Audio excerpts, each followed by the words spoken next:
Spoilers ahead. Watch out, and take care. The movie starts with a soldier named Ray Garrison, who is currently on a mission. He gets into a room, and there he finds a terrorist, who has taken a man hostage, and has him at gunpoint. He asks Ray to put down his gun or he would shoot the man, and Ray does as he asks. Ray asks the terrorist about his demands, and the man tells him that he needs a helicopter right away. Ray tells him that he will have to make a call for that. Just as the terrorist points toward the telephone, Ray gets his pistol and shoots him. In the next scene, we see an airbase, and a group of soldiers approaching. Ray comes out, he is thrilled after successfully completing his mission, and saving the hostages. He tells the other soldiers that no mission is impossible. Then he runs towards his wife, and carries her in his arms. Ray and his wife Gina travel for a holiday, to an Italian beachside town on the Amalfi Coast. There they get kidnapped, by a group of mercenaries led by Martin Axe, who demand to know how the US military learned about the hostages and their location. Ray refuses to reveal anything to him. Martin says he knew Ray was not going to open his mouth just like that. They then bring in his wife, and threaten to hurt her if he does not open his mouth. Ray still insists, that he can tell him about other things, but he cannot reveal what he wants. Ray then tells his wife that everything is going to be alright, and Martin on the other hand tells her that nothing is going to be fine. Axe however goes on to execute Gina in front of him.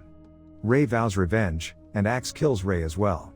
Then the scene changes, and we see an amnesiac Ray, waking up in a lab of Rising Spirit Technologies, RST, a company in Kuala Lumpur, specializing in cybernetic enhancements for disabled US military personnel. He has been connected to all kinds of pipes. As he gets rid of the pipes and tries to get up, he falls off the bed, and a girl named Katie approaches him. Katie tells Ray that things are going to get better now. After that, a doctor named Harding approaches, and he is really excited to see Ray sitting up. He is the CEO and lead scientist, and he tells Ray that he is the first successful human subject of the Bloodshot program, resurrected and healed through the injection of experimental nanite technology, now replacing his entire bloodstream. He tells Ray that the US military donated his body to their lab, and they had to put in a lot of effort to make sure that he woke up. He tells Ray, they have come up with this program, which is going to be very useful in the US military, as it also makes the individuals extra powerful.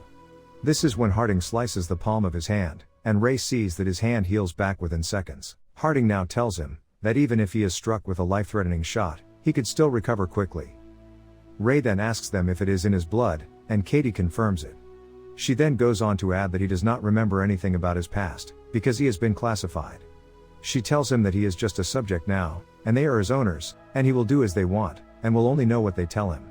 Harding tells him that this is going to be his future now, as he adds that he used to be a tennis player, and he was a champion at what he did, but he was diagnosed with cancer when he was just 15, and one of his hands was chopped off. Harding then shows Ray his new hand, and tells him that this hand is stronger and more powerful than his real hand. He adds that a lot of soldiers in the military end up losing their body parts, and he makes sure that they have new ones that work even better than the real ones. This new technology increases Ray's strength and heals his injuries, but the nanites need to be regularly replaced and recharged, or he will eventually succumb to damage and die again. Ray is introduced to Dr. Harding's other patients, including female former US Navy diver KT, former US Army Ranger Marcus Tibbs, and ex-Navy SEAL Jimmy Dalton. He tells him that all of these people are way more powerful than they used to be. Jimmy lost both of his legs, so now he has artificial legs. Another had lost his eyes, so they have connected artificial cameras which are connected to his brain, with which he can see everything. In the next scene, Ray wakes up feeling very powerful. He punches a pillar and it starts to crack. Ray punches it again and again, and the pillar starts to break. However, his hand does not get hurt at all. Next we see him hanging out with Katie, who tells him that she is used to living there now. She is used to seeing differently abled people, and she thinks that she is now a part of their lives, just as they are a part of her life. After that, he has a drink and he starts to have flashbacks. He gets extremely worked up, as he now remembers everything. Ray takes his bag and drives out of there right away. Harding sees through the CCTV that he is leaving. He gets worried, and tells his man to connect him with Ray right away. Harding then gets connected with him, and asks him where he is going. He asks Harding how he is able to talk to him, as they are not even on the phone or anything. Harding tells him that they have connected wires to his brain, and they can talk to him anytime they want. He then asks Ray to get back to the facility right away, because he is now a part of their organization, and is not allowed to leave. Harding adds that no one even knows him out there anyway. Ray however tells him that he knows who he is, and that he had a wife who was murdered. After saying that, he speeds up. Using the nanites and RST servers to hack into databases, Ray tracks Martin, the man who killed his wife. Next, we see a number of cars moving together on the road. Martin is also there. As the cars go through a tunnel, the lights start to go off. Martin now begs the other people to let him out, but the cars crash into a truck. In the meantime, Ray appears and starts shooting at his car. They shoot back at Ray, but the bullets do not affect him at all.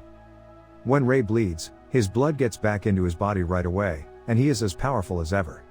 Other guards come out of their cars and start shooting too, but end up getting killed. When Ray is done with everyone else, he approaches Martin's car and kills him, avenging his beloved wife.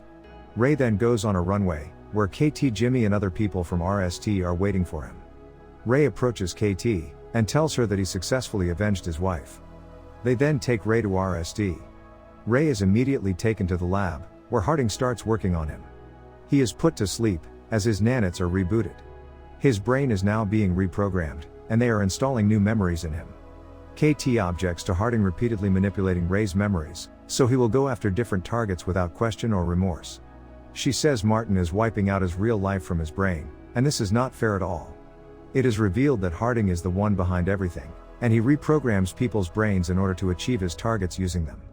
Harding replaces Ray's memories with a new scenario of how Gina died, this time with Axe's associate, Nick Barish, as the culprit. He now wants Ray to kill Nick Barish. KT says Ray is a soldier and he does not deserve this. Harding tells her that he is nothing but a dead soldier. KT is ignored, and reminded that RST can kill her by deactivating her enhancements. Ray awakens, once again amnesiac, and is reintroduced to RST, and experiences flashbacks of Barish kidnapping and killing him and Gina. We go through all the steps just like the first time. He now flies to England to kill Nick Barish. There, Nick is working in his office, when a man brings him a suitcase. Barish opens the suitcase, and it turns out that there is a bomb inside, while Harding is keeping an eye on everything through the cameras. After a few minutes, Ray appears in the building and confronts Barish. He tells him that he is the one who murdered his wife, and Barish, of course, denies this, saying that there must be some confusion. He pleads with him, saying that RST is lying to him, but Ray does not listen to him and shoots him right away. After that, Wilfred Wiggins, a programmer forced to work for Barish, activates an EMP bomb that incapacitates Ray, and severs his link with RST. Harding had been watching everything, but now he can't because there are no signals. In the meantime, Ray wakes up and attacks Wiggins. Wiggins tells him that he should consider him a friend, as he is on his side. Ray starts getting confused. He tells Wiggins that he feels like his wife's murderer keeps changing. He experiences multiple contradicting memories of who killed Gina. He then goes on to give a sample of his blood to Wiggins, who takes a close look at his blood, and expresses his amusement. Wiggins helps him realize RST has been manipulating him, so he would kill Harding's former associates. Ray tracks down Gina, not only learning she is actually still alive, but that their relationship ended 5 years ago, and she has since started a new life and family in London. Harding sends KT after Wiggins, but after KT asks Wiggins for help in freeing herself from RST's control and taking down the corporation, she returns to RST, and tells Harding she failed to capture the programmer. Meanwhile, Ray is recaptured by Dalton and Tibbs, and brought back to the laboratory. KT and Wiggins sabotage the reprogramming process, and destroy the RST computers. Ray awakens, but Dalton and Tibbs try to subdue him. After a long battle, he kills them, as the RST building collapses. Harding confronts Ray with a grenade launcher, confident that the soldier will surrender, now that his nanites have been exhausted. To his surprise, Ray is willing to die to achieve victory, and activates a grenade that the nanites deconstructed, killing them both. Ray later awakens with his full memories, revived by Wiggins, who has updated his technology so that his nanites are self-sufficient. He and KT then leave in search of a new life. The end. Thank you for watching. Subscribe if you'd like to see more videos like this. Turn on the notifications, and leave a like to help the channel out.